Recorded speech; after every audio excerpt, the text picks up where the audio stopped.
Dr. Robert Zubrin is the founding president, the only one it's ever had, of the Mars Society, and a veteran astronautical engineer. In 1996, he founded Pioneer Astronautics, an aerospace R&D company.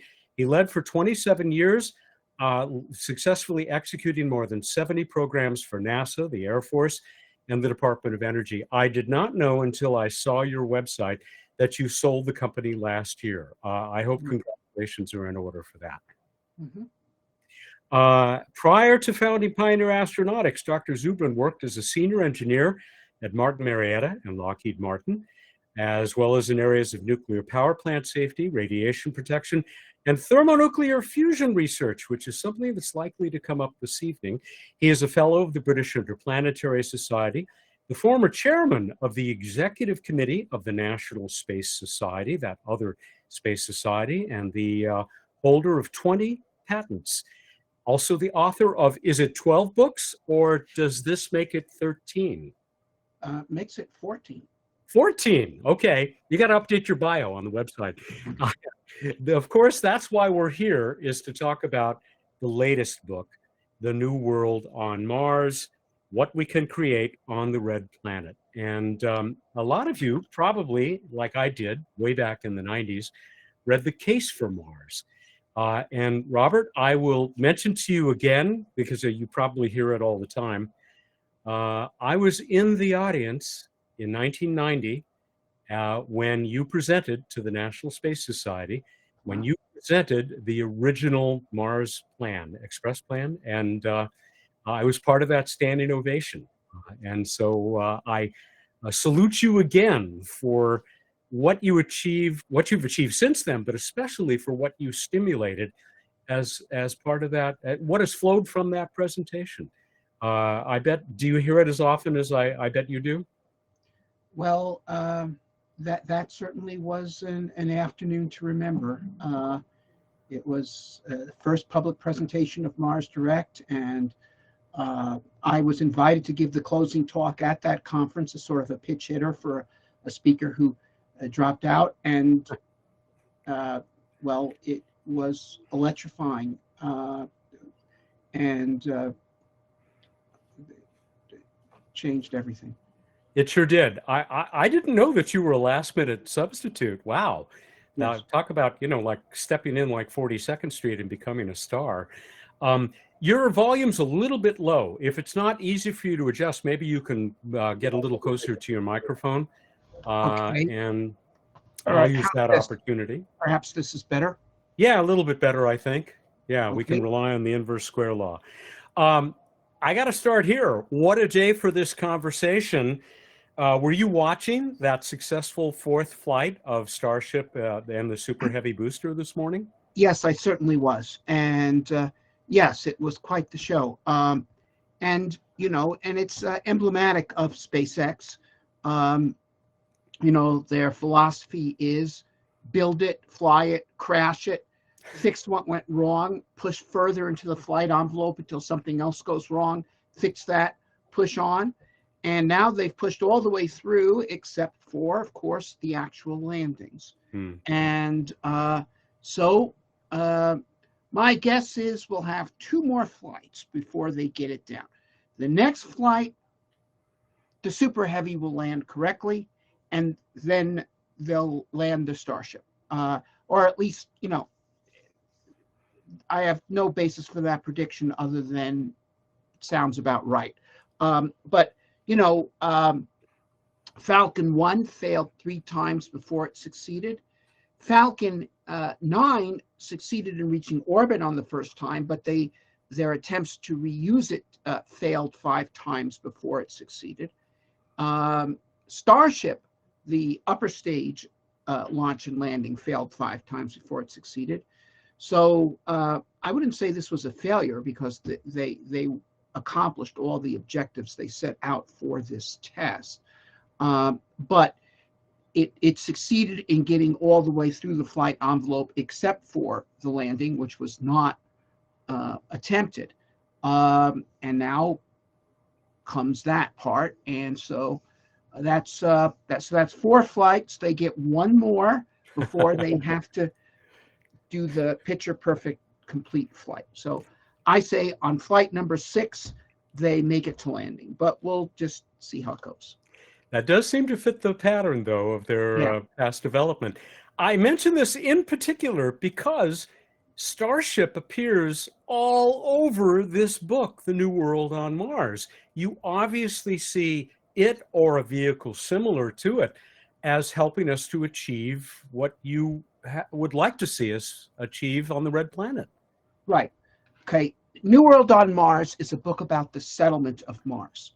The Case for Mars is really a book about the exploration of Mars, how we can do it with the technology we have now, although some of the later chapters extrapolates a bit into base building and settlement. The book is really about we can get humans to Mars. This is how it can be done. This book is basically takes it from the point of view that it will soon be possible for people to actually travel to Mars in large numbers. So the real question is, what will we create once we are there? What will we make of this opportunity? That said, the first several chapters do devote themselves to arguing the technical point that, in fact, we soon will be able to go there in large numbers. Now, here's the thing. Okay, Musk and company have demonstrated 2 very important things. One, the broader point, which has been firmly established now, and this will remain proven regardless of the fate of SpaceX in particular. It's that it is possible for a well-led entrepreneurial team to do things in space that were previously thought that only the governments of superpowers could do. And not only that, do it in 1/10 the cost, 1/3 the time, and even do things that they had not even deemed possible, such as reusable launch vehicles. So that's an enormous victory. And, you know, Musk is a risk taker and he could trip. But regardless of that, at this point, he has made that point. He has changed the world. And there is a whole entrepreneurial space race going on. And there are people who are trying to emulate him, copy his designs, both in the free world and in China as well. There's at least 5 companies in China that have received significant investment that are working on knockoffs for the Falcon 9, which is his incredibly successful, mostly reusable launch vehicle. Okay, that is, it's mostly reusable because it reuses the first stage, which is much bigger than the second stage, which is expended. So most of the rocket is reused. And not only that, it's rapidly reusable. They're launching them at an average rate of 2 a week, okay, 100 a year, which is more than double what NASA claimed but did not succeed remotely in accomplishing with the space shuttle, where they claimed they would be able to do 40. The best they ever did was 8. They averaged 4. He's doing 100. So that's extraordinary. But now, and it also has resulted in a drop in the price of space launch, which was static at about $10,000 a kilogram from 1970 to 2010. Since 2010, with the advent first of reusable and then rapidly reusable launch vehicles, the SpaceX has reduced the cost of launch by a factor of 5 to about $2,000 a kilogram. And if Starship is successful, which I believe it will be, by this time next year, I think Starship will be operational. It will lower the cost of launch down to more like $400 a kilogram. Wow. So another factor of 5. So this is gigantic. But there's another side to this which most people haven't realized, which is this, is that in addition to reducing the cost of space launch, reusable launch vehicles will make something else possible which no one has even thought about up till now, which is used launch vehicles. Used launch. There hasn't been such a thing. Okay, there are no used Atlases. There are no used Saturn V's or used Protons or Arianes. They do not exist. But once you have reusable launch vehicles, they'll be reused. And at an essential point, some of them will be on the market as used launch vehicles. Now, think about this for a minute. New cars are pretty expensive. Even low-end new cars, $20,000. The average income of Americans are 50,000. That's a big chunk of that. But the average income of the average person on Earth is 12,000. How is it that you can go into Thailand and Mexico and all sorts of countries where the average income is on the order of $10,000 or $12,000, and even Africa where it's considerably less, and there's all kinds of ordinary people driving cars? How? Because they can buy used cars, which typically cost order of 1/10 as much as a new car. Now, Musk told me that he can produce the Starship, that is the upper stage part, for about $10 million, which means either he or one of the many companies that will copy him, if Starship is successful, as it will be, would probably be willing to sell used ones, well, actually sell them new for 20 million, which means at a certain point they'll be available used for 2 million. Okay, so now imagine this. There's a bunch of people that want to cut their own path, that want to establish a colony on Mars according to their own lights. Okay, pick up a used Starship or Chinese knockoff Starship from, Astrolidia Mexicana or somebody, and for $2 million, Starship can take 100 people to Mars. 2 million divided by 100 people is $20,000 a person. Now, that is, they could chip in and buy it, okay, and go to Mars. Now, I have to confess, I've never bought an airplane ticket for $20,000, but there are people that do. First-class ticket from Los Angeles to Australia is $20,000. But more to the point, it's actually a rather small fraction of what the cost relative to income of transport from England to America was in the colonial period. As you mentioned in the book, yeah. Yes, which was more like $300,000. That is, to get one-way transport from England to America in the colonial period, a middle-class person would probably have to sell his house and his farm, and a working man would mortgage his labor for 7 years. So if you think of a working man getting salary of, say, $50,000 a year, 7 years, $350,000. Here we're talking 20. So the point is that it will be possible for people to not just go to Mars, but to colonize Mars. And here's the thing about that. I believe, therefore, that there will be many diverse groups of people that will want to colonize Mars, and they will go to Mars with very different ideals, with varied ideals as what, for instance, the ideal society should be, and they'll have a chance to give it a spin. And so, people ask me, what's the government going to be on Mars? I have my own ideas about statecraft, but they're irrelevant here because all ideas are going to be tried. And the best ideas are going to be the ones that prevail.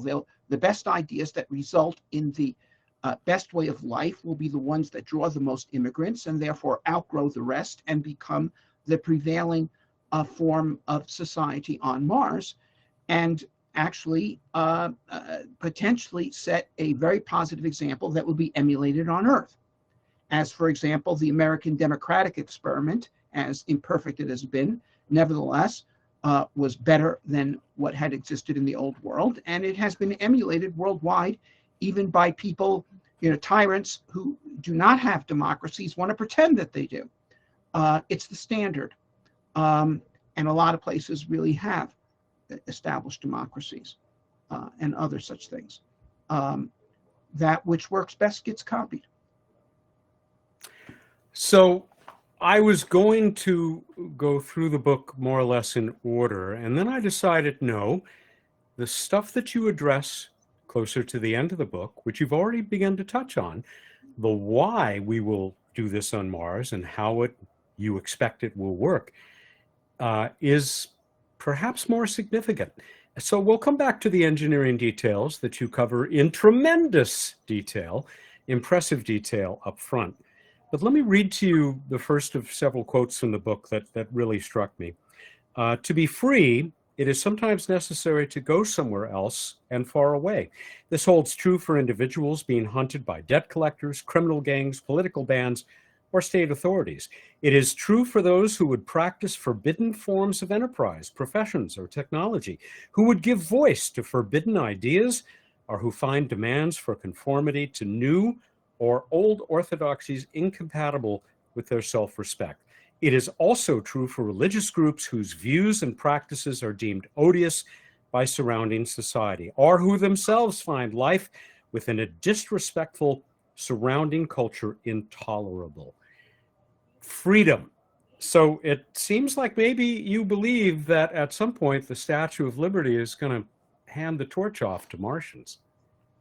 Well, you know, the Statue of Liberty actually is very interesting because it was created, Jesus, I'm drawing a blank on the gentleman's name, but a French sculptor who was a very strong supporter of the Union in the Civil War. That's actually when the first model of the Statue of Liberty was made, and who saw the struggle against slavery in the U.S. as the spearhead of a global struggle for equal rights for everyone. And the title he gave to the statue, which eventually, of course, only was completed in New York in 1886, was Liberty Shining Her Light to the World.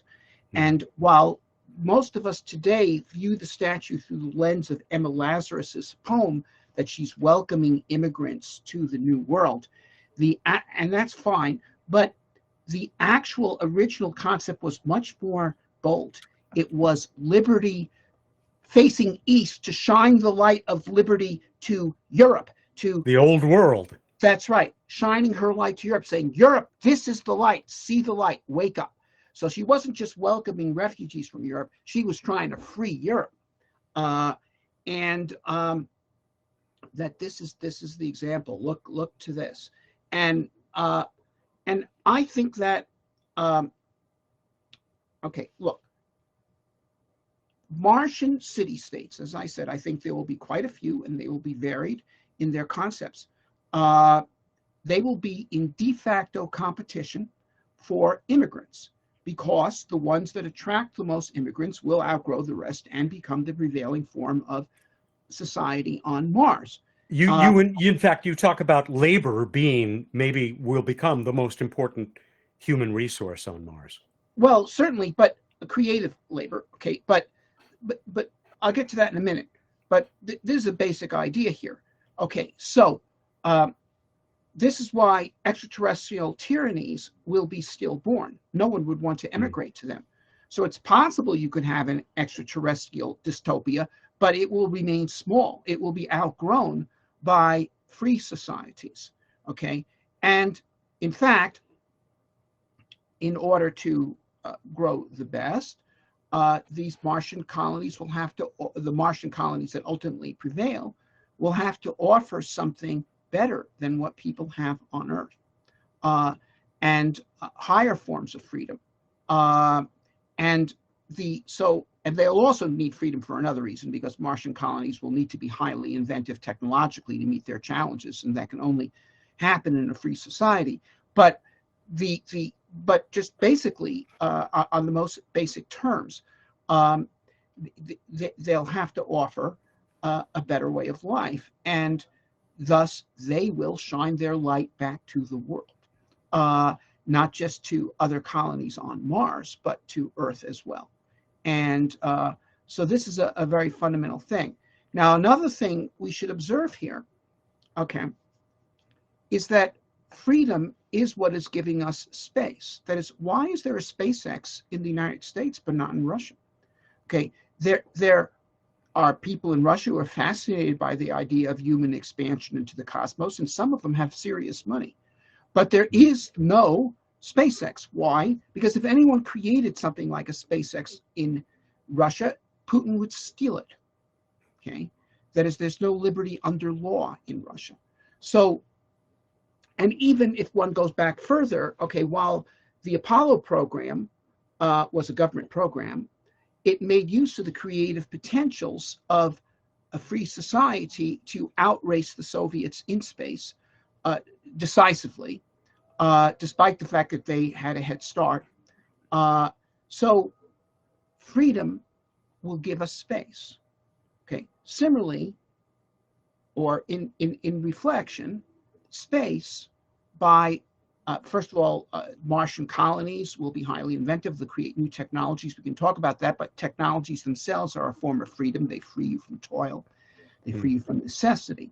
But also by the example of superior institutions, space will give us freedom. So freedom will give us space. Space will give us freedom.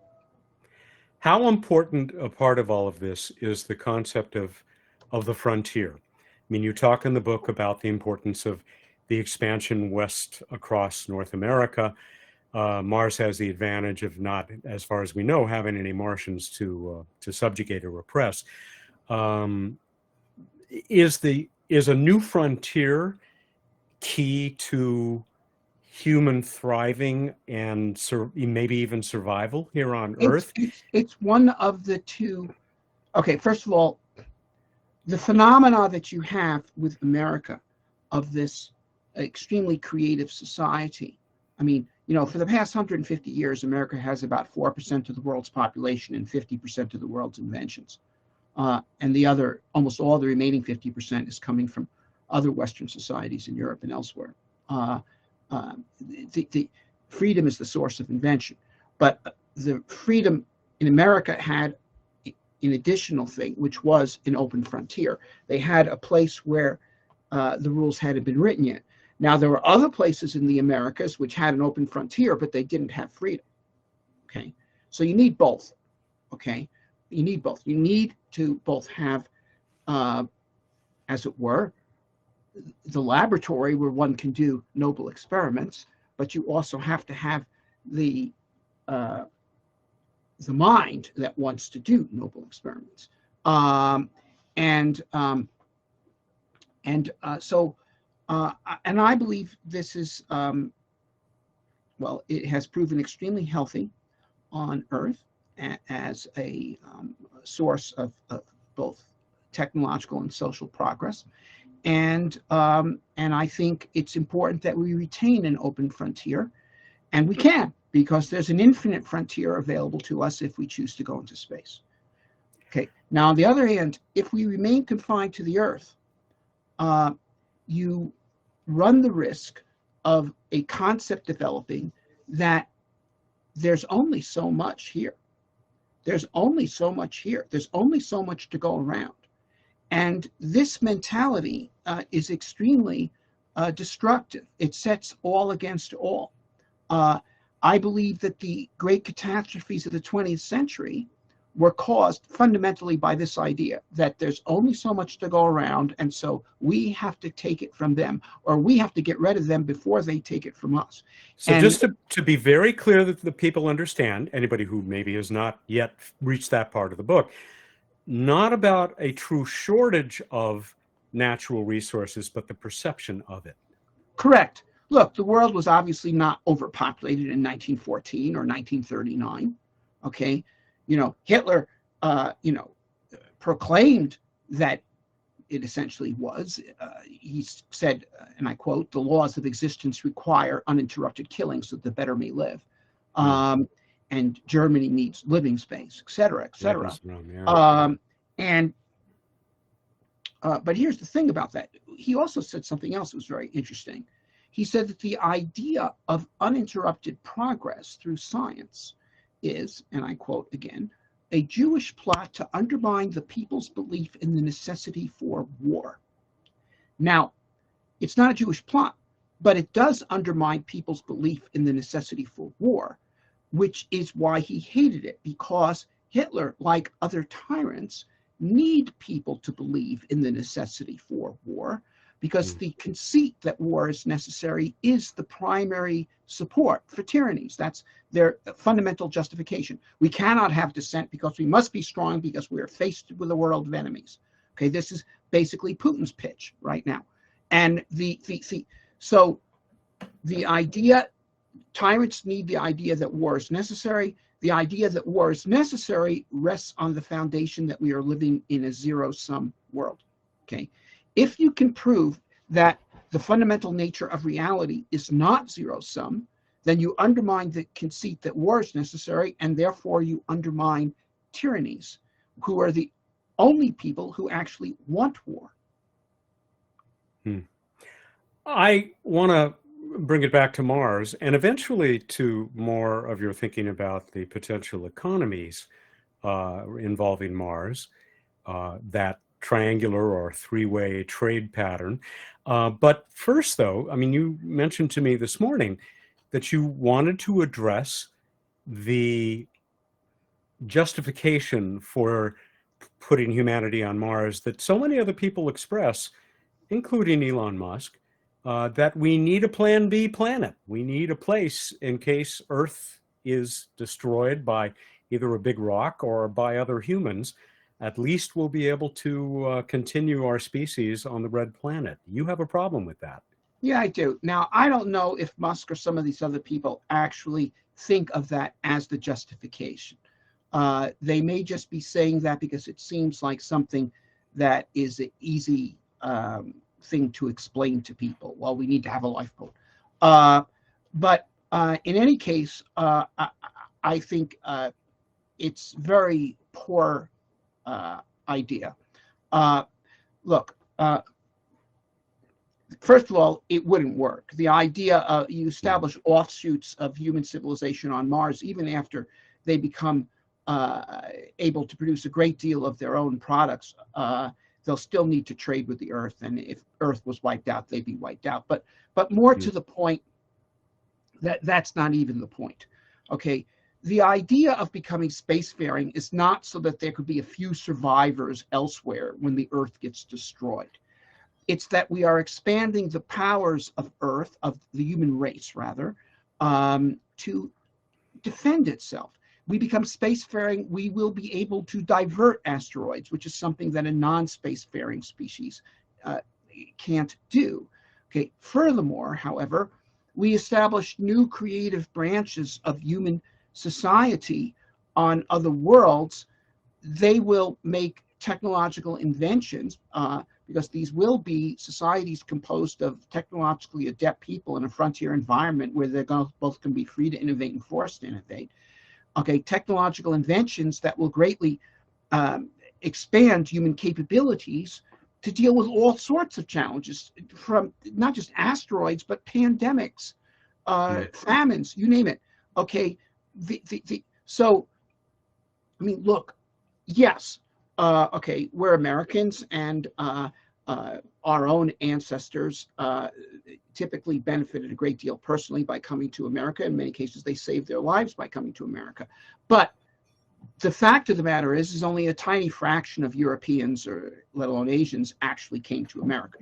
But all of them benefited from the inventions of America. Okay, America, the British invented the steam engine, Americans invented the steamboat. Okay, and the steamboat led to high pressure steam engines, which led to railroads, which is the transformative invention of the 19th century. Furthermore, Americans invented the telegraph, the light bulb, centrally generated electrical power, recorded sound, motion pictures, airplanes, nuclear power, okay, digital computers. So these inventions have greatly increased the standard of living and quality of life of people all over the world. So the more players that we create, especially highly creative, free frontier societies, the more this will benefit everyone. So we're not going to Mars to desert the human race. We're going to Mars to expand the capacity of the human race to deal with all challenges. So we're not going there to desert the Earth. We're going there to protect the Earth. Okay, that's why we should go to Mars. We can talk also a little bit, I think, about your vision for how city-states or cities will develop on Mars. But I'm just looking at my notes, and trust me, folks, I do see your questions coming in, and we will get to as many of those as possible, maybe even all of them. But bear with me, because I have so many questions of my own, the host prerogative. I saw that you have doubts about Elon's dreams of creating, at least in the near term, cities of 1 million people on the red planet. Yeah, I think that is that's not how cities are created. That's not how civilizations are created, and it's completely impractical as a method of creating a city on Mars. um, I mean, the first thing is, no, well, just to review for those that don't know, Musk has proposed that he'll get a fleet of like 1,000 starships and do 1,000 starships every opportunity, each taking 100 people to Mars. So that's 100,000 people being sent to Mars. It's comparable to the D-Day landing. It's about 100,000 people landing on Normandy Beach. Okay, and then another 100,000 within, in the case of D-Day, a few days, and in the case of Mars, 2 years later, and so forth. Mm-hmm. But therefore, in 10 such waves, you have 1 million people on Mars. This is absolutely not practical, because you land 100,000 people on Mars, and each of those people eats maybe a ton of food a year. Are you going to send now 100,000 tons of food to Mars per year? No. What you do is you send 50 people to Mars, and they set up some greenhouses, and they start creating some food production capability on Mars. And once that's up and running, then you can send another 100 people. Now you got 150 people on Mars, and you can build much larger greenhouses, as well as things like industries for producing, say, glass and steel, so that you can actually build greenhouses out of materials that you find on Mars, and you could rapidly expand this. And now you got an agricultural base that can support 1,000 people, so 1,000 people. Now you have a larger workforce, and not only do you make much larger greenhouses, but you can do tunneling and create underground cities, basically, tunnels, where large-scale habitations, and you get an increased division of labor, and now you're producing clothing on Mars, and and as I said, steel, glass, plastics, etc. Of course, rocket fuel as well. So as the population grows, it expands its capability, and you create something that can then, perhaps double itself every few years. But you can't just land 1 million people on Mars. Now, furthermore, however, even when you have 1 million people on Mars, I do not believe it will be in the form of one metropolis. Mm-hmm. Million-person cities did not become common until the 19th century. The only million-person city in ancient times, at least in the Western world, there may have been one in China, but was, of course, Rome was the capital of the Roman Empire, had this enormous logistical train of bringing grain to it from North Africa and Egypt and all sorts of places to sustain the city of Rome. You need long-distance transport, highly organized, to have 1 million-person city. Aqueducts. Yeah. Yes, aqueducts, etc., is an incredible engineering feat. Most cities until the 19th century were less than 50,000 people. Renaissance Florence was 50,000 people. Rembrandt's Rotterdam was 50,000 people. The American capital, Philadelphia, at the time of the Constitutional Convention, was 50,000 people. Now you can have a vibrant society with 50,000 people. And these are cities, but the modern world with multitudes of cities of several million people won't become possible on Mars until there's extensive long-distance transport built on Mars, just to bring the resources to feed 1 million people in one place is very formidable. So therefore, I believe that cities on Mars will grow from bases into settlements, into towns, and into small cities. And there'll be lots of small cities on Mars. Now, eventually, yes, some of them will grow into metropolises, but this will be a process that will occur over time. The first million-person city in America, New York, did not happen until 250 years after the Mayflower landing. You also talk about, as cities develop on Mars, they will obviously have to be very functional, because they're going to rely on technology to keep everyone alive, but that they will be beautiful, and that will be an important factor. Beauty. Right. Yes. And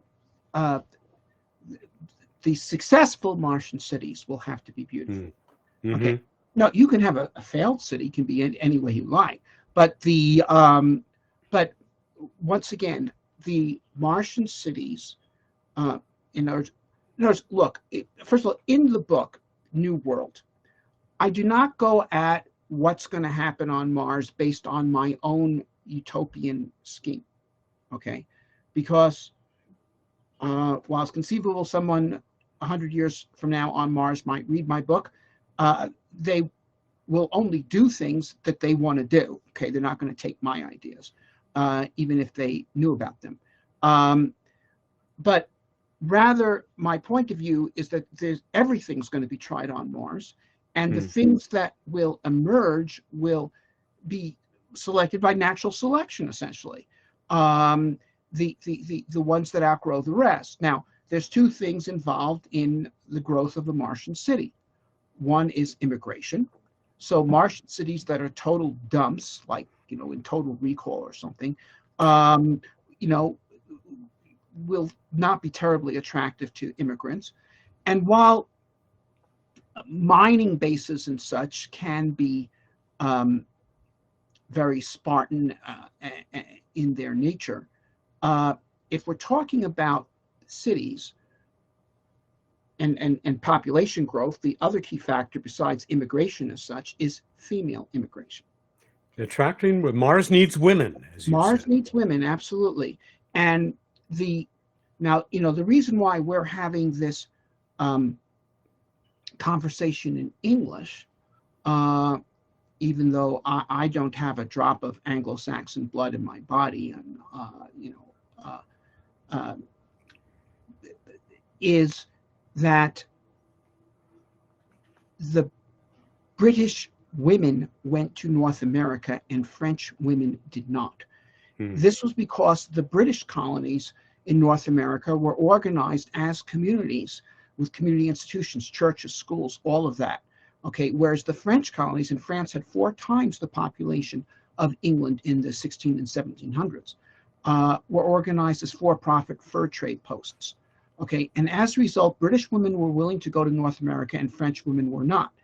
And in consequence of this difference, by 1750, when it came down to the decisive struggle for control of North America between the British and the French, there were 2 million English-speaking people in North America and 50,000 French. And that's why we're speaking English here today. So this is decisive. So the most important immigrants to Mars are female immigrants. And are they going to want to go to a dump? They have aesthetic standards that are more restrictive than those that men will accept. So Martian cities will need to be beautiful if they're going to attract immigrants in general and female immigrants in particular. So therefore, it will be a very important factor in the success of a Martian city that it not only be functional, but that it be beautiful. And in the book, New World, I explore a variety of concepts for beautiful Martian cities that have been advanced by a wide variety of proponents, just to explore some of the possibilities. I do think, in addition to some of these sort of science fiction-y ideas, that, because you do need domes and things like this, and this Frenchman came up with this idea for sort of almost what I would call an inverted Gothic cathedral, in which members are in tension instead of compression, and so forth. But a lot of the interior of the city will be below the surface. I believe that one feature of Martian cities that will be attractive is that they will be what you call foot cities. That is, only a few American cities like Boston, Manhattan, San Francisco, Seattle, Philadelphia really grew before there were automobiles. And so they actually have areas where people travel around on the sidewalk. There's sidewalk cafes. You meet people in your neighborhood on there. Most of the other American cities, like Los Angeles, are collections of suburbs with strip malls, and you drive from strip mall to strip mall. No one actually walks around. I mean, so forth. Uh, so, like old-time European cities, old-time European cities that either weren't damaged in World War II or were rebuilt as they had been after the war. So these charming European foot cities, I think, in certain ways would be a pattern for Mars cities, because I mean, you're not going to be driving. Martian cities will themselves be compact for the same reason that old-time European cities were compact. They had to be kept inside of walls. In those cases, those walls were keeping out enemies. In the case of Martian cities, the walls are keeping out a hostile environment. But and perhaps have the same kind of delightful, unplanned confusion that some of these old-time European cities have, that make them so interesting to visit and to live in. When you talk about Martians on foot, it also reminds me of your prediction that Martians will spend a lot of time dancing. Okay. Well, here's the thing. All right, about that. There's two things to that. One is that in lower gravity, dance has a lot of possibilities, especially very active ones like jitterbug or something. But there's another issue there, which is I mentioned that freedom will be very important in the success of a Mars city. But it's also clear, and this requirement is to some degree in tension with freedom, that to be successful, a Martian city will have to have a great deal of social solidarity. Okay, because it is a hostile environment. While these, as I say, to be inventive and to be attractive, Martian cities will need to be free, but they can't be free. I don't think a Martian city that is free in the libertarian sense of free, of do your own thing, everyone for themselves. I don't need to care about you, take care of yourself. I don't think that's likely to be a successful city under these conditions. I think that the Martian cities will need to have a culture in which people want to help each other, and can rely on each other to have each other's backs, and that people are responsible. People are going to have to be responsible. And so if you look at anthropology, and I discuss this in the book because I've read some anthropological studies, there are certain kind of institutions that foster solidarity, which is why they've actually been invariant in human cultures, from African tribes up to the 21st century. For instance, when people sing together, it bonds them. Okay, dancing, yes. Okay, does bind people together. And I mean, even institutions like the military. Why do they do close order marching? What does that have to do with modern warfare? Okay, they get the platoon marching together. Okay, they're doing this to try to create some form of solidarity. Unit cohesion, I think they call it. Cohesion, yes, exactly. Now, also, there's other aspects to this, okay, and this will be controversial. But once again, I'm not trying to design this. I'm just trying to look at this and figure out what's likely to work. And I don't think that successful Martian cities are likely to be multicultural. Because you wouldn't want to have societies where people identify themselves in separate groups that they care more about than the other group. Now, so how can you get a society with a common cultural identity? Well, one way is if you draw them all from a common cultural background. If everybody coming to a particular Martian city has the same religion, the same ethnic background, racial background, all this kind of stuff, well, sure, that's likely to have a good bet on solidarity, but that colony is also likely to remain small. because it only draws from one type of person. On the other hand, the model that I believe will be successful, and which I believe has served the United States very well through most of its history, has been the melting pot, where you draw from all cultures, but you do take active measures to bring people together to a common set of ideals, a common identity. And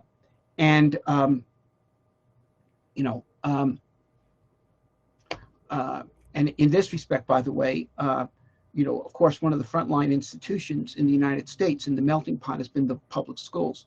And I personally, though I lean conservative, I find it very strange that a lot of people who call themselves conservatives have taken an adversarial position towards the public schools.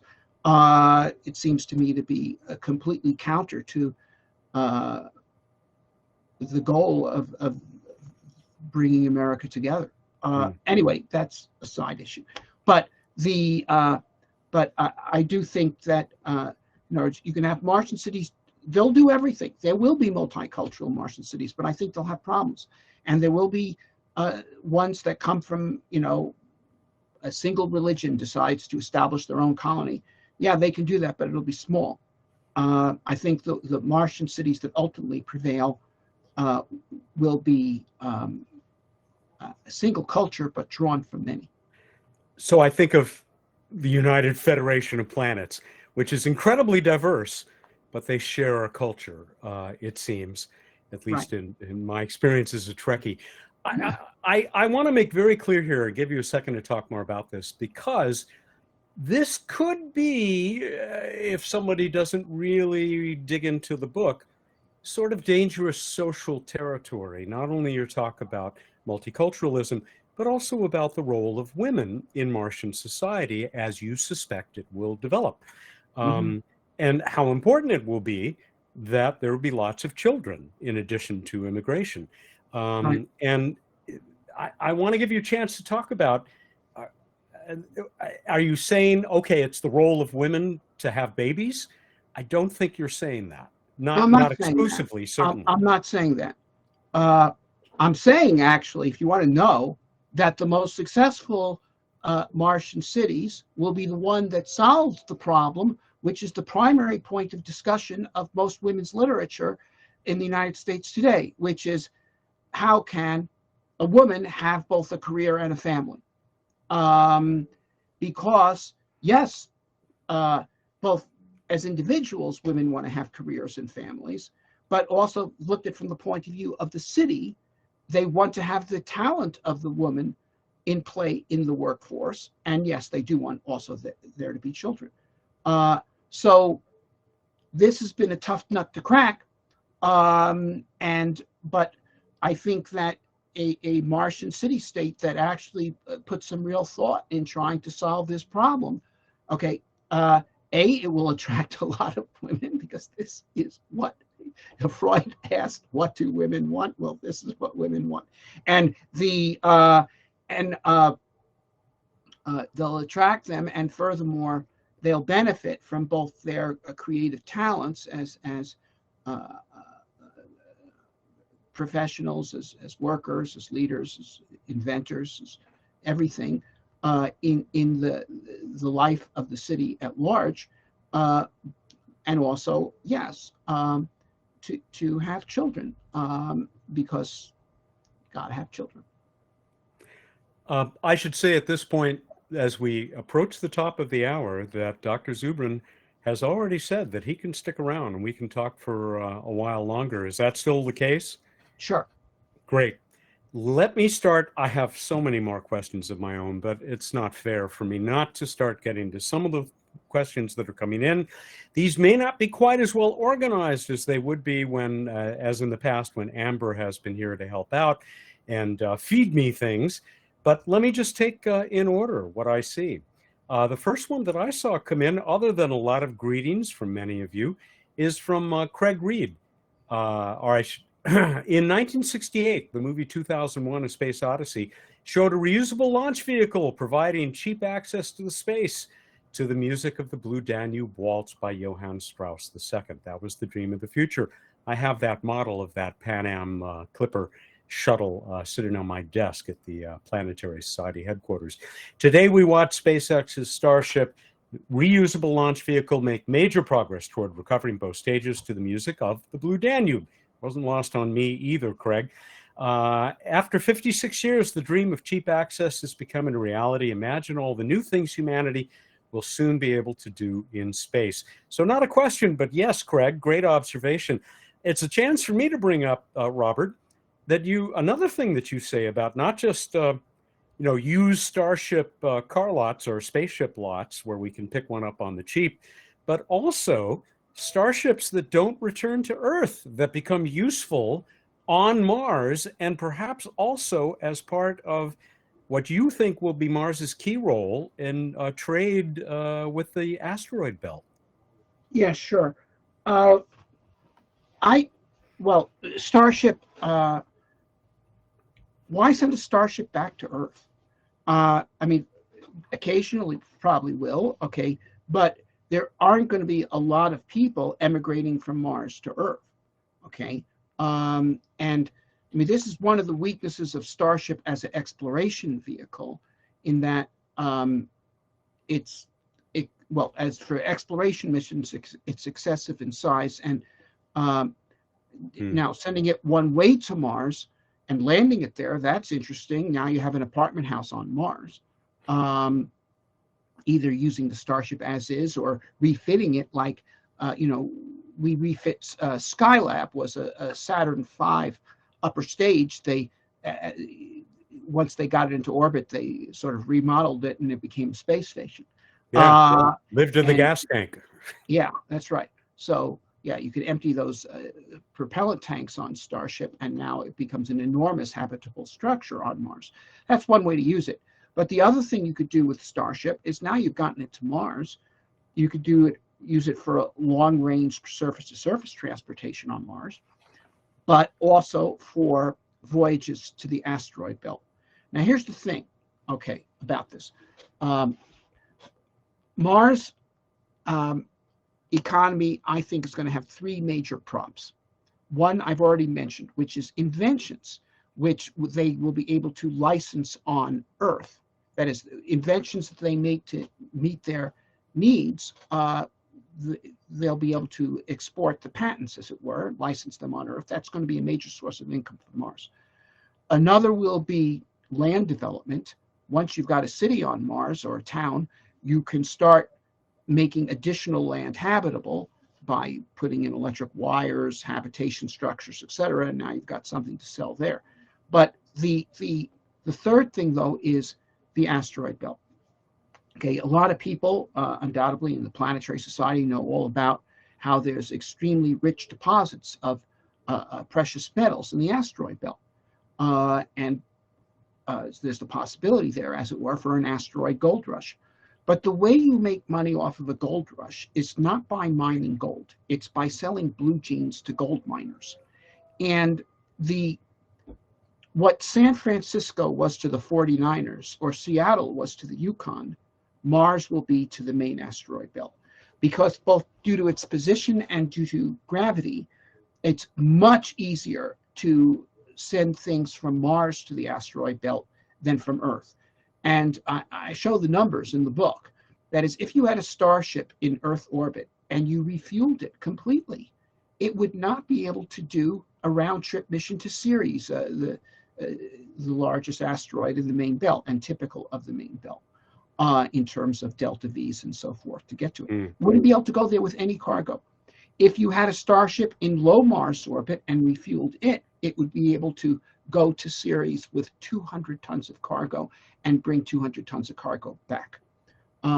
So it is enormously advantageous to support asteroid mining from Mars. So therefore, one can envision a kind of a triangle trade where Mars produces all sorts of necessities to support the asteroid mining ventures, from machinery to food. The mining ventures sell the precious metals on Earth. Okay, that's where they get the money to pay the Martians for their stuff. And the Martians use the money they get from the asteroid miners to buy advanced technology from Earth. That's the the way this it would work. And it's not too different from the trade between Britain and North American colonies and the West India sugar plantations, which were actually producing the primary cash crop for export to Europe, sugar and rum and so forth. But you could support that since those were not really complete economies. All the crafts were not represented there in a way that they were, for instance, in New England. So the same sort of thing could exist with Mars. So Mars will have, in addition to a number of minor sources, which I list in the book, but I believe invention, IP, real estate development, and the support of the mining of the asteroid belt.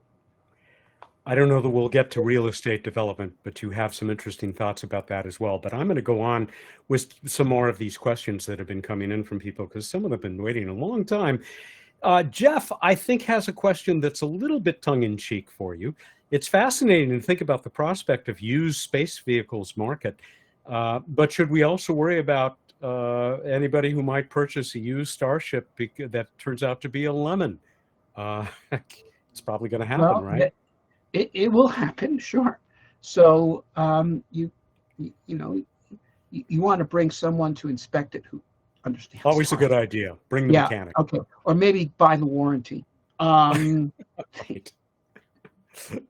Yeah, it's, of course, if you're stuck in the asteroid belt, it's going to be hard to make good on the warranty unless the Auto Club has moved into extra interplanetary space. Here's another one from Violet. My question for Dr. Zubrin: your vision for Mars colonization emphasizes the romanticized pioneering spirit and the potential for human advancement. However, if there turns out to be intelligent life on Mars, perhaps in forms we might not recognize, how can we ensure that such endeavors don't repeat the mistakes of colonialism or imperialism from Earth's history due to anthropocentric views? How would the discovery of such life impact your plans? Violet, I'm going to expand that a little bit because, who knows? Maybe the Martians are just really good at hiding out. But there is, of course, the question, which has been addressed by so many people. It's addressed by Kim Stanley Robinson in his classic Mars trilogy. What about not intelligent life, but bacterial life? And the planetary protection standards that you are not thrilled about, but the urge to protect Martian life, even though you say that sending humans there is going to help us to discover it, if it's extant, if it's there at all. Okay, so first of all, in answer to Violet's question is there can't be indigenous intelligent life on Mars. The surface is extremely hostile to life in any multicellular form. And while there could be microbial life underground on Mars, in fact, I believe there probably is, because there were oceans on Mars at the same time that there was already life on Earth. And there is natural transport of material between Earth and Mars. So Mars unquestionably once had life on its surface, if from no other source than the Earth. And that life could very well have retreated into the groundwater as the surface conditions deteriorated. There can't be indigenous intelligent life on Mars. Now, that does then bring us to the question that Matt raised. Microbial life. And I even have had people raise the question of, what about Martian rocks? Do we really have the right to cover them with life forms? Don't they have the right to be left alone? And that's a bridge too far for me. Yeah, that's a bridge too far, right? Okay, because now, I mean, that's crazy, right? Why not arrest Michelangelo for torturing the rocks and mutilating them into statues? He just released David, from the rock. Okay, he released David from the rock. But look, we have to ask ourselves, what is the true source of ethics? Okay, and there are people who draw ethics from religions, but the problem with that is that the religions don't all agree. Although probably in this area, most of them are more or less agree with the secular thinking, which is that human life is more important than microbial life. I mean, in other words, look, the purpose of ethics is human flourishing. Now, we say Albert Schweitzer was a good person, even though he brought antibiotics to Africa and killed billions of microbes with them. And Adolf Hitler was an evil person, even though he killed a few million people to feed trillions of microbes. He made trillions of microbes happy at the expense of a mere few, tens of millions of people. This is not actually. I mean, I understand that people are concerned about the evils of colonialism, okay, which was evil because it oppressed people, okay? And frankly, to compare humans harming Martian microbes to Europeans harming indigenous people is a tremendous insult to indigenous people. That is, the harming of indigenous people is evil because those are human beings with hopes and fears and passions and lives that are as important to them as yours are to you. Okay? But this is not true of microbes. Okay? I mean, if you actually believe that microbes should have equal rights to people, then you would have to say that antibiotics are criminal, that mouthwash is criminal, and so forth. So it is a misplacement.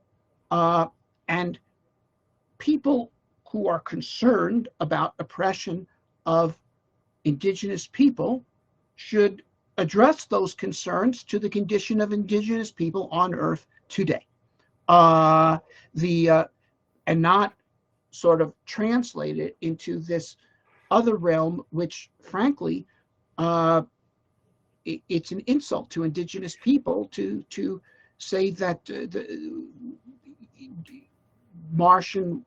oppressing Martian microbes is the same thing as oppressing indigenous people. So without continuing the ethical portion of this argument, isn't there great value in learning everything we can about any life that still may exist on Mars because of what it may teach us about the ultimate goal of learning about ourselves? Well, that's true. If there's life on Mars, we want to learn about it. Now, what planet do we know the most about? This one. Earth. Okay. Yeah.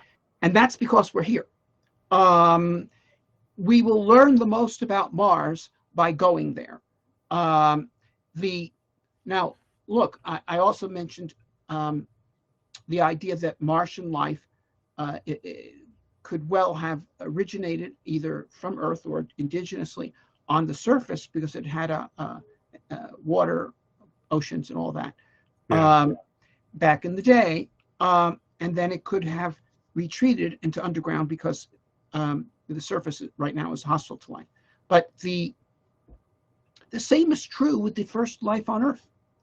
The first life on Earth were anaerobic bacteria to whom oxygen was toxic. That is, the early Earth, just like the early Mars, was a CO2 dominated atmosphere. There was no oxygen in the early Earth's atmosphere. Oxygen in the Earth's atmosphere is an artifact of photosynthetic organisms. And so when certain organisms started putting out oxygen in sufficient amounts, the surface of the Earth became toxic to the original life forms, and they went underground. And they're still there today.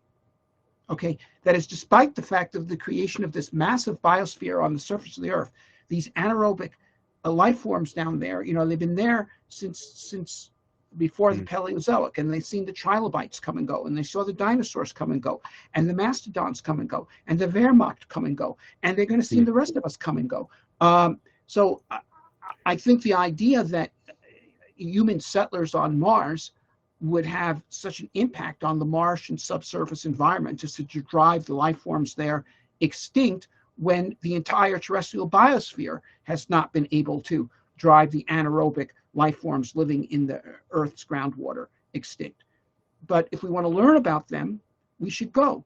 And by the way, this is actually quite an important issue because, for example, the Planetary Society is primarily devoted to the pursuit of planetary exploration, of which the flagship hope right now is the Mars sample return. And the Mars sample return has run aground because of excessive costs imposed on it by planetary protection extremists.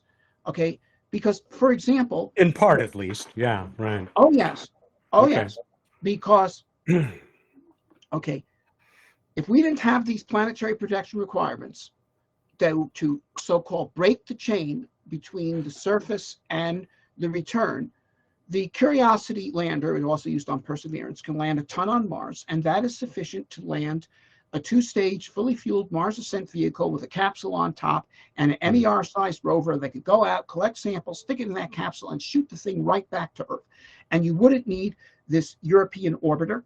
You wouldn't need any of this stuff. Now, and that European orbiter is imposing not only cost on the mission, but both technical and programmatic risk. Its launch could fail, the spacecraft itself could fail, the autonomous rendezvous and dock could fail, and most dangerous of all is the program itself could fail, because if one of 20 countries decides to pull out of the mission, it's fun. Mars Express almost failed because it was on a hair of a couple of votes within the Social Democrat Party in Germany. They were split on whether they should continue to support the mission. They barely stuck with it, and it succeeded. But so you have this extremely difficult thing, and not only that, that orbiter, what if the orbiter program succeeds, sort of, but the orbiter is 6 years late, like the European rover itself is looking like it's going to be 10 years late. ExoMars rover, right? Yes, ExoMars. I think it's now called Rosalind Franklin. So a tremendous cost and both technical and programmatic risk has been imposed on that mission by this planetary protection group. And not only that, some of them have imposed requirements like, let's say we lose the signal that informs us that the sample is contained. At that point, a sterilization mechanism should be activated.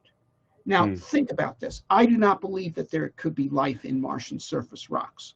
But if there was, that would be far and away the greatest scientific return of the mission. And to sterilize it would be like, let's say a paleontologist found a viable dinosaur egg and he decides to sterilize it rather than hatch it. I mean, it'd be a crime against science. And the notion that we should take these precautions because the Red Death could come to Earth from Mars is preposterous, because we get rocks landing on Earth from Mars all the time. We get 500 kilograms a year. We've had billions of tons of unsterilized Martian rocks landing on Earth over the past 4 billion years. So if the Red Death could come to Earth from Mars, it already has. So this is a program without foundation, and it is severely damaging the efforts to explore Mars under current conditions using robots, like i.e. sample return is really up against the wall because of this. And it would completely preclude human exploration missions to Mars, let alone settlement. So I believe that the planetary protection program is inappropriate and really should have been known to be inappropriate ever since we knew the SNC meteorites came from Mars. We could, of course, spend whatever time we have left discussing just this topic, but there is so much more. And here's another question from Violet. I think it may cover several different areas, so we may have to break this apart. She says one more question. The idea of terraforming Mars is indeed intriguing, and you address it, of course. Many scientists argue that creating a self-sustaining Earth-like environment on Mars is nearly impossible. Additionally, Martian radiation, cosmic rays from the sun pose serious threats to health. She says, I'll finish it. Wouldn't it be far more urgent and responsible to use our resources and ingenuity to address the climate crisis and other critical issues on Earth rather than attempting to transform another planet? I want to say up front, you're not arguing for terraforming from the beginning. Although you do talk about terraforming, I am compelled to say I have a $5 bet with my boss, Bill Nye, who says that we will never terraform Mars. And I say that it will happen in the next 10,000 years. So I hope to win that bet someday. Yeah, but sure first, that issue of terraforming. Okay, I believe terraforming is ultimately possible. I believe we can do it using something we're demonstrating our ability to do, which is global warming. That is, but doing it on purpose, not by accident. And if you wanted to do global warming on purpose, you could do it a lot more effectively than we're currently doing it on Earth.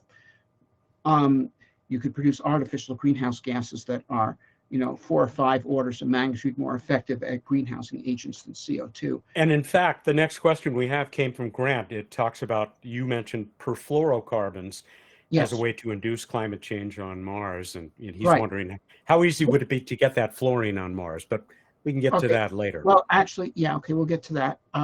Although, by the way, there's going to be a very interesting talk at the Mars Society convention by a scientist named Edward Kite from the University of Chicago, who has now written a paper showing that you could be able to do global warming on Mars, not using fluorocarbons, but using iron microparticles, nanoparticles, dispersed into the atmosphere. And there's no question that iron is available on Mars. But putting that aside, there's more. We can get into the technical aspects of this, and I discuss it in the book.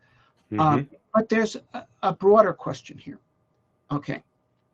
And this also, to some extent, goes to one of the earlier question. Okay. Look, human technological abilities are advancing, and under conditions where we have additional branches of human civilization in space that are very aggressively engaged in technological innovation, technological progress is going to accelerate. And so eventually, one way or another, we're going to have the capability of terraforming Mars. That is something that seems like an extremely difficult task to us today, will not be so difficult to 23rd century people. And look, we now have ships that weigh as much as Columbus's ships, but fly at 500 miles an hour through the air all around the world. So we're living in a science fiction world, but from the point of view of not just Columbus's time, but even 200 years ago. So it's going to be possible. Now, let's think about this for a minute. What does it mean if human beings can take a dead world and bring it to life? What does it mean? What does that say about the human race, that we can do that? That says something very positive about the human race. That defeats the conceit that humans are some kind of vermin that are damaging the perfection of the previously existing universe. It says something that humans are a wonderful force, okay? That, look, if it's a horrible thing, and I agree it would be an absolutely horrible thing to take the Earth and turn it into something that looks like Mars today. That would be the worst crime anyone could do. Well, if one could do the reverse of that, then that is something truly grand and wonderful. And no one would be able to look at that and not feel prouder to be human. Okay, so I think that this will be an ideal for the Martians, and for a while it will be an ideal that will be visionary and something that they will hope for in the future, but at some point it will be something that they'll be capable of doing. But even before they become capable of doing it, in fact, they will understand that someday they will be capable. They will be capable of doing it in imagination, and this is transformative, and this is a very positive thing. Okay, because once again, this goes to the fundamental dignity of humanity. this goes to, if humans are vermin, okay, you don't give freedom to vermin, okay. But if humans are continuing the work of creation, okay, and then every human being is a positive force in the universe, at least potentially, then the fundamental role of government and all other human institutions must be to protect human liberty and dignity at all costs. So this is a very important thing. And this is why I think having this in view, however out of our reach it may be today and may be out of reach for some time, but eventually it will be within reach. And that understanding that humans are not the enemies of life, humans are the vanguard of life. We're going to fill the universe with life. It also occurs to me that if you were to terraform Mars, you might just be returning it to an earlier stage when it might have been a verdant place that was full of life. That's an intriguing thought.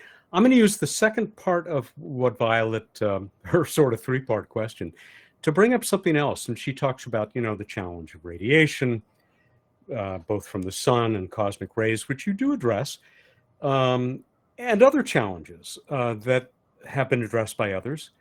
The challenge of life support. I mean, I was just at a conference, the Humans to Mars conference, and talked to a fellow that I know there pretty well, who makes his living off of trying to, figure out how to keep humans alive on a trip to Mars and back, and says that we're not ready for that.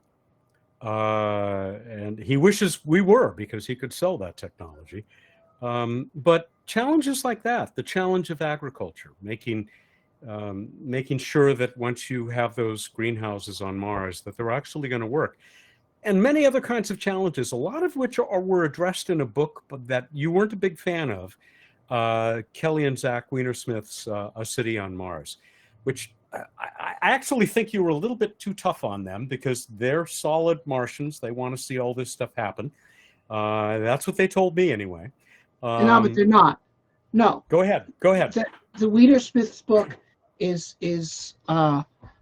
completely illogical and frankly dishonest, because what they say is the following. They go through this whole thing. It's impossible to settle space. There's no profit to be gained by going into space, et cetera, et cetera, et cetera. Okay. And then they say, and therefore we must have laws to stop people from going into space. Now, I didn't get that interpretation, but okay. No. They say that, and they want to invoke the Moon Treaty, which would make any kind of moon commerce impossible. In other words, they say that it is impossible that anyone could do anything useful in space, and therefore we must have laws to prevent it. That is a contradictory position, and it reveals that all these other arguments are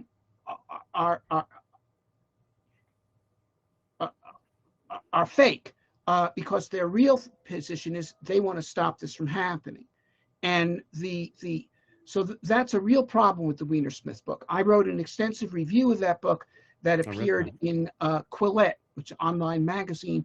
I believe it's under the title Why We Should Settle Mars. People should look that up. It has an extensive refutation of the Weinersmith book in it. And if anybody wants to drop that link, if you haven't already, into the chat as we work our way through it, please feel free to do that. I'm sure Amber would if she was with us. And I would point out another thing that they say. Okay. They start talking about, and they base themselves on a crank professor who is saying the danger of going to space is people are going to turn asteroids into weapons of mass destruction and then send them at the Earth. Okay. They do mention that. Yeah. Okay. Now, this is ridiculous. Let me tell you, I'm an aerospace engineer, and I've had a fair amount of contact with the military in the course of my career. And I'll tell you what the military wants in a weapon. Okay. Number one, they want a weapon that is responsive. They want that if you want to use it now, it will hit now. Okay. That's not an asteroid. Okay. Which is going to take decades from when you displace it from its orbit and then get it going to the Earth. They want precision. Okay. They want to hit the target and not even hit enemy civilians, but to hit the enemy military targets. this is not precise in any sense whatsoever. In fact, it's not even clear that you can direct it well enough to hit the enemy's continent instead of your own. Okay. They want it to be stealthy, which this would certainly not be. This is something that would be readily observable to astronomers that somebody is doing this. And they want it to be secure, which means they don't want a weapon that can be used against them. Okay, in other words, you wouldn't want to equip your soldiers with hand grenades that the enemy can set off with radio controls and blow you up with your own ammunition. Okay, these are what the military, they want: readiness, they want security, they want stealth, they want precision. This is exactly the opposite in all of those requirements. So this is an absolutely absurd concept, and it's being promoted by people who want to simply sabotage the space enterprise by raising these boogeymen. And the crank professor that they quote spilled this out, and then they went and ran with it. And I have to believe, because those are intelligent people, they know how stupid this is. And this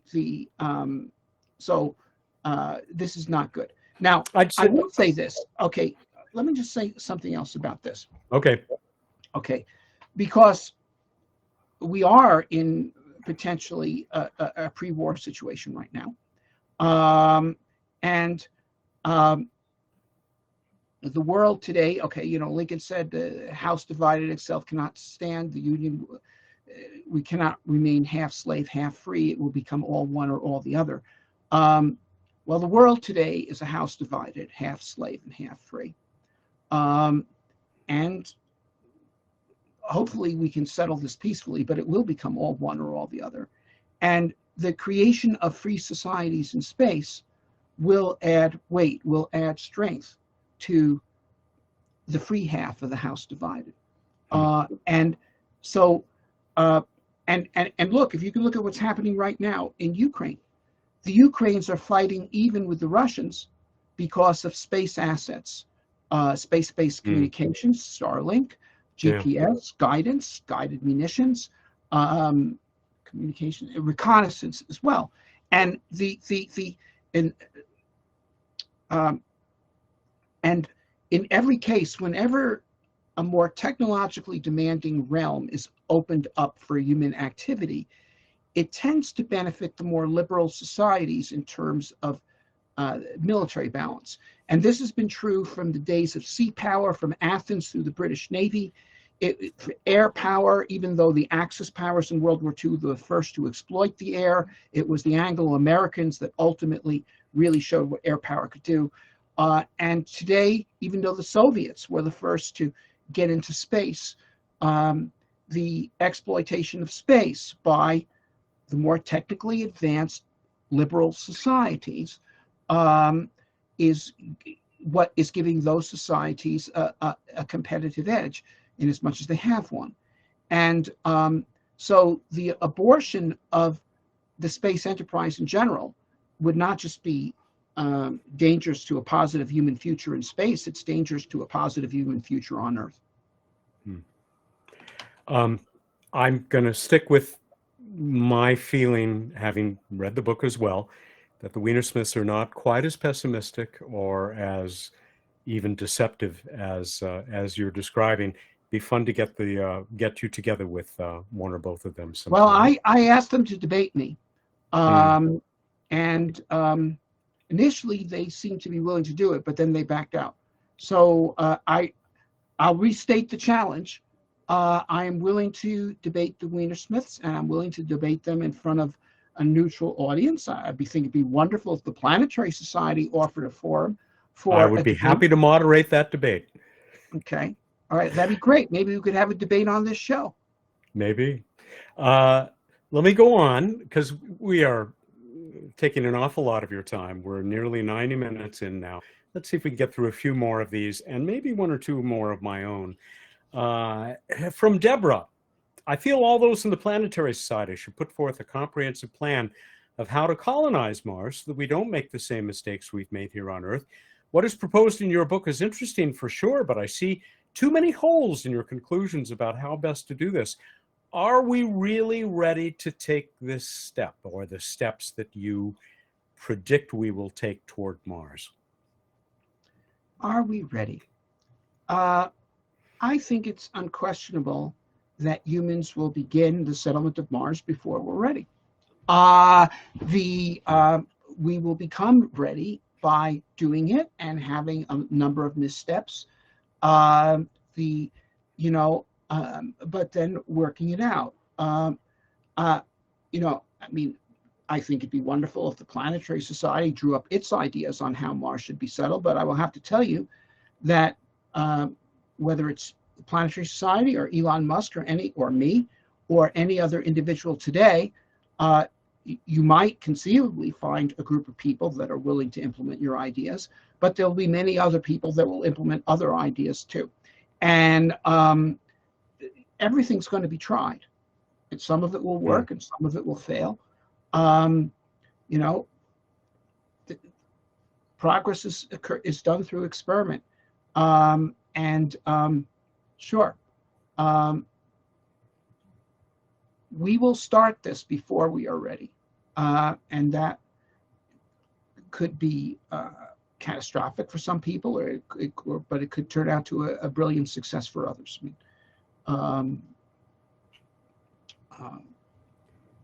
That's how it goes. I am scanning to see if there's anybody that we haven't heard from yet. There's a lot of great discussion, but I am looking for a question that might take us in a different direction, and not seeing one quite yet. I'm going to ask one of my own. You have one of your concepts for Martian cities. We all know that classic image of the domed city on Mars, which presents a lot of challenges, and I'm so impressed by your engineering analysis of how we could make this work. Maybe not one huge dome, but a series of smaller ones that are connected.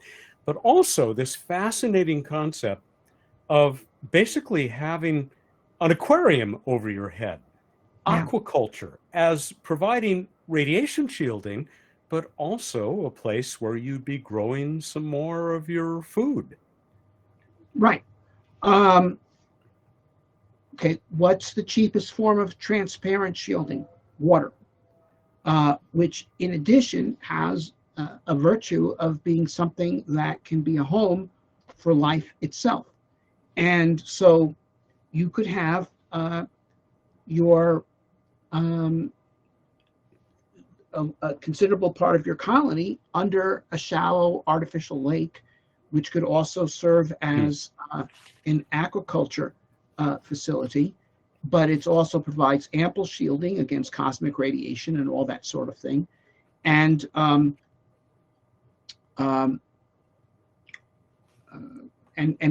lets in a certain amount of natural sunlight as well. I do think, look, here's the thing about radiation. Radiation on Mars is significant, but it's about the same. The cosmic radiation levels on Mars are about the same as that experienced at the International Space Station. Okay, so, and that's because if you want to know, the Earth's magnetic field does not shield against cosmic rays. But the space station is shielded from half of all cosmic rays by the fact that the Earth is under it. And the same is true if you're on the surface of Mars. Now, of course, we've had people, standard rotation on the space station is 6 months. There's been people who've had a cumulative of up to 2 years in space between various rotations on it or previous Russian stations. And we haven't seen any radiological casualties among this group, none. All health effects we've seen in space have been based on zero gravity health effects, not radiological health effects. But nevertheless, if we take the extremely conservative, what's called linear no threshold method of calculating radiation dose hazards, which basically says that a dose that is 1% as large as a dose that would be fatal gives you a 1% chance of dying, which is not how toxins work. In other words,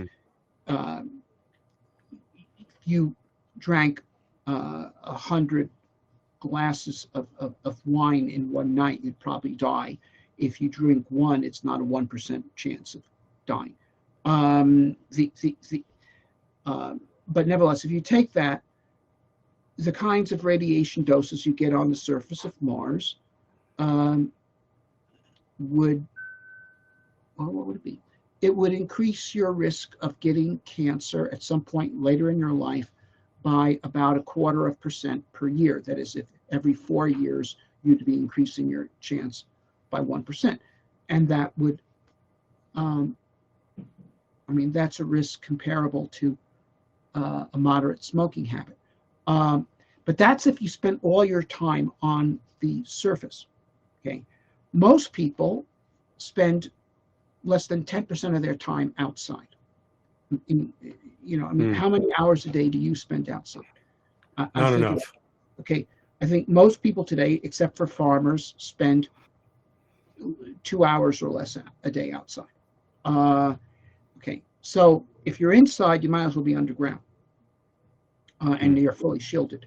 And so if you're in the domed area, which is not shielded, and you're only there 2 hours a day, then you're cutting that radiation dose by a factor of 10. And now it's really not significant. So if you had the bulk of the living quarters of your Martian city underground or underwater, and then you have some surface domed area so people can come out, be in the sunlight, you can have trees up there, all that kind of stuff, under the domes, that is. I think the radiation dose issue is quite tractable. Fascinating. One more technological question for you before I close with a couple more quotes from the book that are more on the philosophical side, why we will go to Mars. But you talk about fusion, controlled fusion, something that you've done a fair amount of work with as a professional engineer, both in terms of providing practical power on Mars with plentiful deuterium available, maybe also as a form of propulsion or to help us get around the solar system.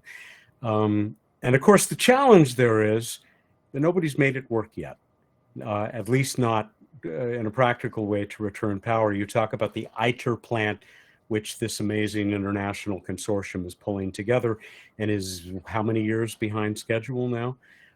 How confident are you that we will achieve fusion in a way that makes it practical in a place like Mars, which is going to be, hard pressed to pull off high technology for a while? Well, a couple of things. Fusion is accelerating right now on Earth, not because of ITER, which has been a programmatic disaster, going much slower than any of the previous national programs that it replaced. Previously, we had international competition between the American, Soviet, European, and Japanese programs that did drive a certain amount of progress. ITER then took that drive out of it. But what happened is, as a result of the success of SpaceX, where Musk and company proved the potential of entrepreneurial forms of taking on very formidable technological challenges, some major investors have looked at fusion and said maybe the problem with fusion was the same problem as reusable space launch. Maybe the fundamental problem wasn't technical but institutional. And so there's a bunch of private fusion companies right now that have gotten some very serious investment. Helion in the Seattle area, we hope to have a representative at our Mars Society conference, which, by the way, is going to be in Seattle, August 8th through 11th. Going to come back to that, yeah. Planetary Society people are very much encouraged to come. I think you'll find it fascinating. We'll discuss all aspects of space exploration, Mars exploration and settlement.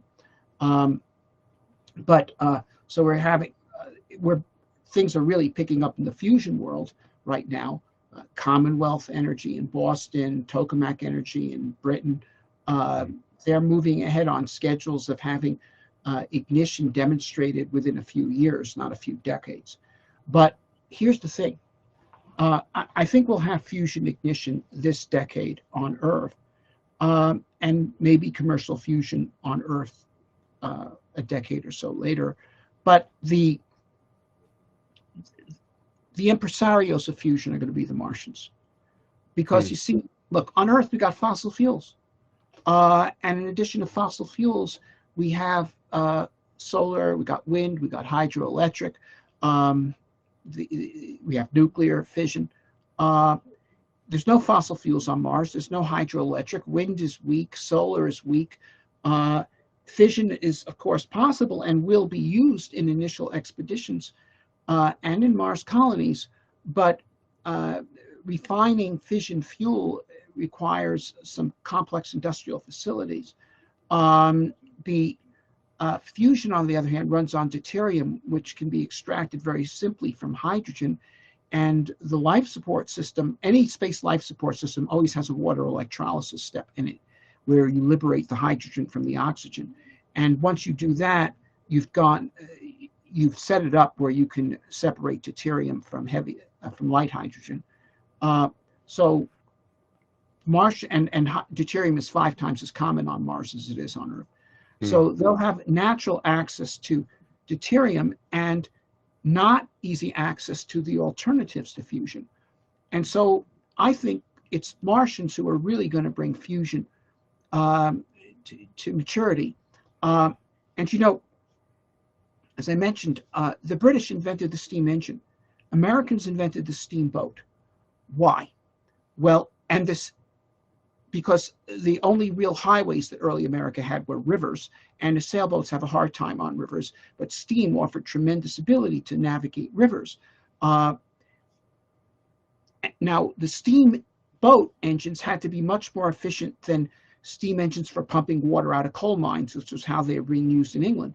Because if you got a steam engine that's located at the top of a coal mine, you have an infinite supply of coal right there. So the efficiency is not an issue at all, nor is the weight of the engine or the reliability of the engine fundamental issues, whereas they do become issues on steamboats. So the steamboat is what drove steam engines to perfection, and then also much greater efficiency and more compact engines, high pressure steam engines, which then enable locomotives and the rest.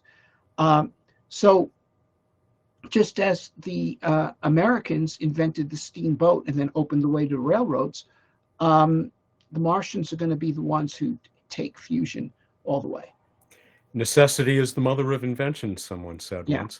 Right. I've been following fusion development since I was a teenager. That's a long time ago. I can't wait. I look forward to it. Let me get to those last 2 quotes right out of the book, which of course we've been talking about, The New World on Mars by our guest, Dr. Robert Zubrin. Humanity today faces a choice between 2 very different sets of ideas based on 2 very different visions of the future. On the one side stands the anti-human view, which, with complete disregard for its repeated prior refutations, continues to postulate a world of limited supplies whose fixed constraints demand ever tighter controls upon human aspirations. On the other side stand those who believe in the power of unfettered creativity to invent unbounded resources, and so, rather than regret human freedom, demand it as our birthright. The contest between these 2 outlooks will determine our fate. You've addressed it already in this conversation, but I thought I should bring you back here. Yeah, there it is. If you believe that resources are fixed, then every human is the enemy of every other human in a fundamental sense. Every nation of every other nation, every race of every other race. On the other hand, if you believe that people create resources, that resources are not fixed, and this is what I believe. I believe there's no such thing as natural resources. It's only natural raw materials. It is human creativity that turns materials into resources. Then every other person is fundamentally your friend. Every nation can fundamentally, potentially the friend of every other nation, every race of every race. And that's the world we have to have. One more quote that I have to include. Life is the creator of nature. Today, the living biosphere has the potential to expand its reach to encompass a whole new world on Mars, and the interplanetary civilization that develops as a result will have the capability of reaching much further. Humans with their intelligence and technology, are the unique means that the biosphere has evolved to allow it to blossom across interplanetary and then interstellar space. Countless beings have lived and died to transform the Earth into a place that could give birth to a species with such capabilities. Now it's our turn to do our part. You clearly see this as part of human destiny. Well, I don't like the word destiny because it assumes things are predetermined. Ah, But okay. I think that I see this as part of human purpose. I asked you, I think this morning, maybe yesterday, if you'd ever seen a movie, one of my favorites, a little dated, of course, 1936 film from Menzies and the great H.G. Wells called Things to Come. I've loved it for about 50 years. And I think you said that you weren't sure. Maybe you'd seen it years and years before. No, I've seen it. You have. I mention it because the central character, who Raymond Massey is the actor, he actually plays two versions, John Cabal and a descendant of his. He finishes the last line in the movie. He's speaking to a friend who's concerned about the constant push of human progress and what does this mean for us and what are we doing to ourselves? Don't we ever get to relax? And he's speaking from this very advanced, rather comfortable looking future. And his son and Cabal's daughter have just left for the first mission to the moon, to circle the moon. And he says, isn't this, we're such little creatures, says the friend, Passworthy. Don't we ever get to rest? And without saying the entire speech, Raymond Massey's character says, all the universe or nothingness. Which shall it be, Passworthy? Which shall it be? Do you share that sentiment? Well, in a way, yes. I do think that if we confine ourselves to the Earth, we'll be turned against each other. It's like if you put two people in the room and one bottle of water and you say, you will never leave this room and this is the only water that there is, you've set up a homicide. But if you understand that by working together, you can break out of the room. And then once you're outside of the room, you can build houses and farms and cities and use bookstores and everything. And then that person that you're sharing that room with is not your enemy. He or she is your friend. And that's what we have to be. We have to understand that, we are not races in a contest for limited resources, in a struggle for existence over limited resources, that we are a family of nations, a true, rather disorderly one, that nevertheless is engaged in a common project here to expand the basis of life, human life and all life, and through creativity, that inventions made by any of us sooner or later become useful to all of us. And so we're all in this together because we have an infinite future available to us. So that's what the choice is. And so really the choice is, are we living at the end of history or are we living at the beginning of history? I think we're living at the beginning of history. We're present at the creation. I can't imagine a better message to end with, except to say, once again, the Mars Society annual conference is in Seattle, as you heard from Dr. Robert Zubrin, the founder and president of the Mars Society. It's August 8th through 11. You can visit the Mars Society website. Just Google it, as they say. Robert, I had let my membership lapse. So a few hours ago today, I re-signed up for a 3-year membership. So I'm once again a proud member of your society, as well as ours, the Planetary Society. Thank you so much for spending. Thank you. And once again, the book is The New World on Mars. What can we create on the red planet? There it is. And the Mars Society website is www.marssociety.org. So check it out. And I invite you to come to our conference. I think it's going to be great. And if you haven't read the book yet, you certainly will be stimulated by it because you're the kind of people who live to read this kind of material. And it's why we hope that you will also be reading, or maybe you're already reading, our June choice in the book club, The Asteroid Hunter by our friend Dante Loretta, the principal investigator for the OSIRIS-REx mission, who has had a fascinating life. And we will be talking to him, I believe, on July 1st. It's all there in the member community, and you will be hearing much more about it across the month as we discuss that book as well. Again, Dr. Zubrin, thank you so much, and I look forward to continuing to follow your zealous advocacy of our future on the Red Planet. Take care. All right. All right. Thanks a lot, Matt. Look forward to You seeing bet. you in Seattle. Okay. Bye. I hope to see you there. Bye-bye. Okay.